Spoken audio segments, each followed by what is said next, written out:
So there's these two small jokes to talk about with you. Let's be joyful in this time of the New Year celebration. There's a couple who has been married for 40 years.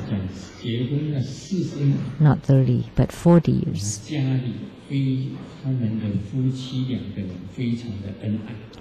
And they love each other very much. So someone asked, so you love each other so much, what's the reason behind it?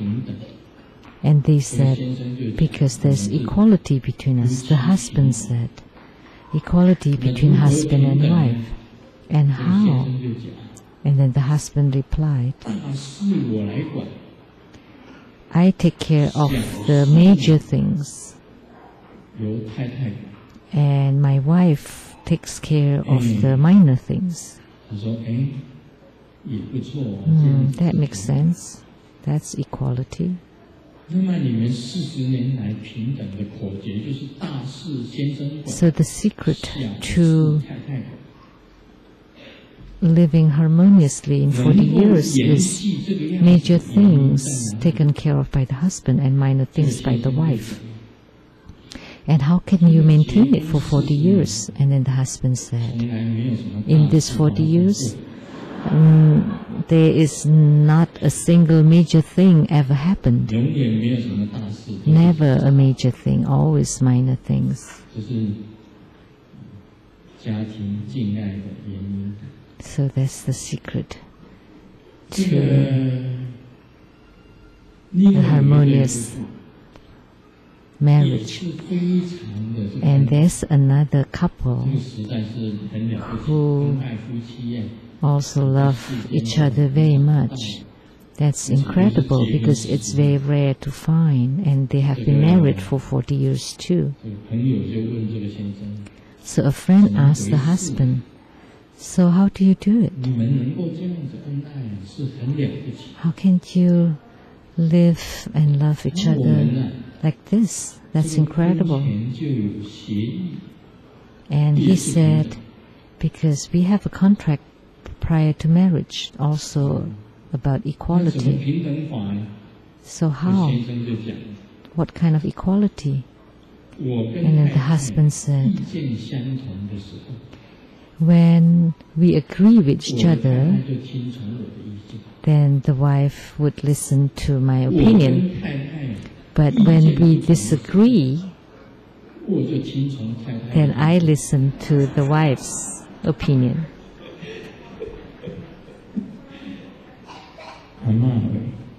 Oh my God.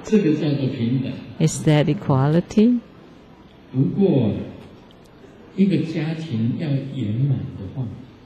But for a marriage to be perfect,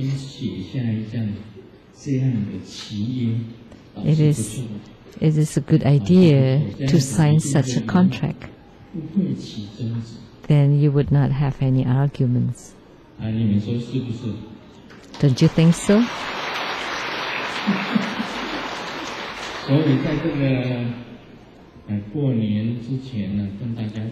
So, just prior to the New Year's Day, I like to say that you have to have in order to have a perfect marriage, there should be equality.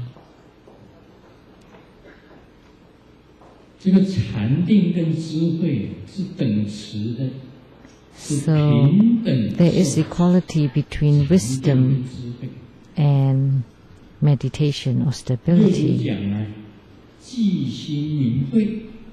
So the sixth patriarch said, the mind is named wisdom. So the mind is wisdom. The mind is wisdom. Let me add, when you cannot find your mind, then that would be wisdom.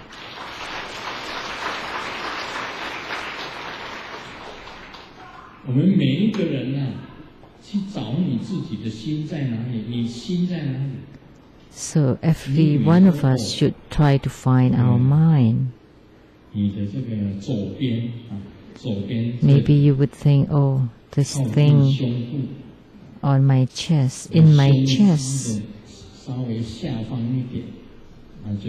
it's a little bit to the left, and that's the heart. That's the organ heart. So you think that's the mind or the heart mind? No. Or if you say it's right in the middle of your chest, then that's also not right. So where is the heart? Or the Chinese literal heart also refer to the heart and the mind. So there is a woman who's asking her family doctor,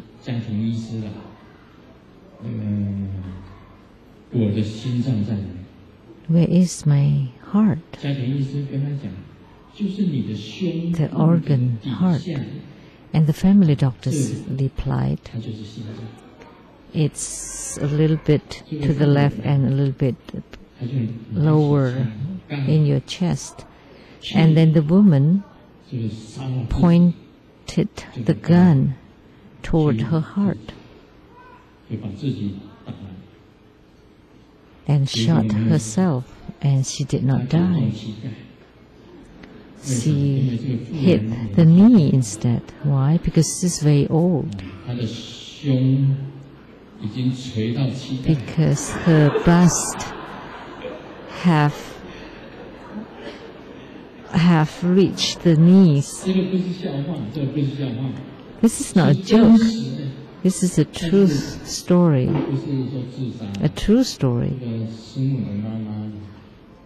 Actually, it's not suicide. Simu's mother was very old when she traveled with Simu in a car. And Simu was rubbing her back and also her chest. And then when she reached her knees, there's something hard, like a little bump. And she's very old, and then she said, you know, that's actually my nipple. So that really, so your breast can loosen up until it reaches the knee. So can you find your heart? You cannot.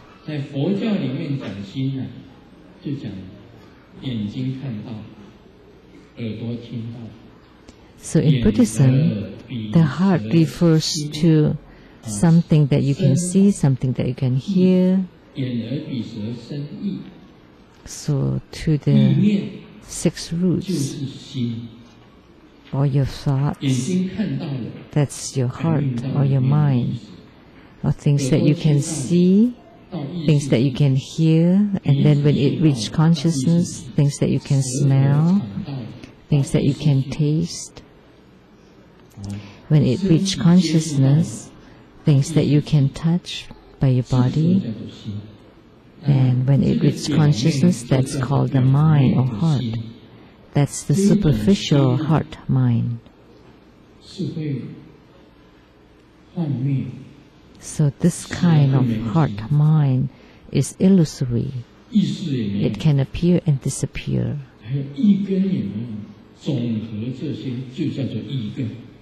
So the thought or the roots of the thought, those don't exist. Only one thing exists. So the consciousness only sect belongs to the 8th consciousness. That's Buddha nature, and that would be the true mind, heart. And the rest can arise and disappear.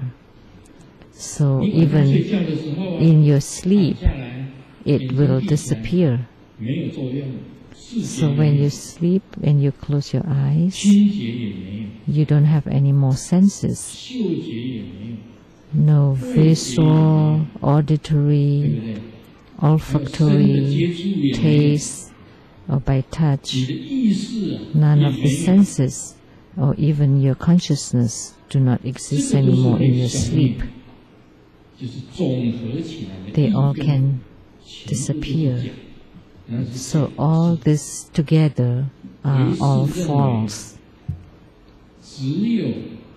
So the school of consciousness only believes that only the eighth consciousness is the only mind or heart. So you need to find the eighth consciousness, and only then the mind is called wisdom. So this statement only is profound enough. When you cannot find your heart mind, only then the true wisdom can be generated. That's what the eighth consciousness refers to. In Tantric Buddhism, there are three schools.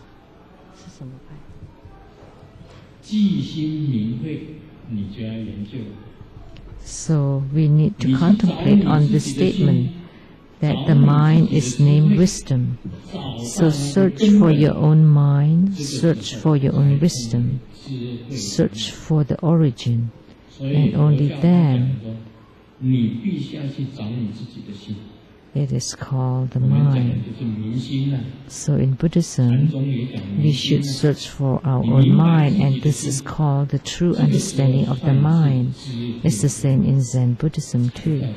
And only then the mind is named wisdom.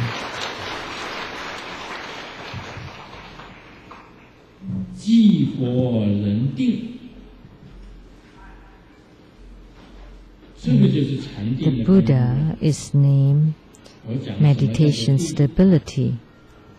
So this is the power of meditation. So what is this meditation stability? Is when none of the external occurrences, talks, slanders, happenings, events do not affect you, then that's called meditation stability. Everything that happens that's ever changing, all the afflictions and the troubles will not affect your mind or your heart, and you still have self-mastery and be at ease and at peace. Then at this time you're called Buddha. In order to reach such a state is very difficult.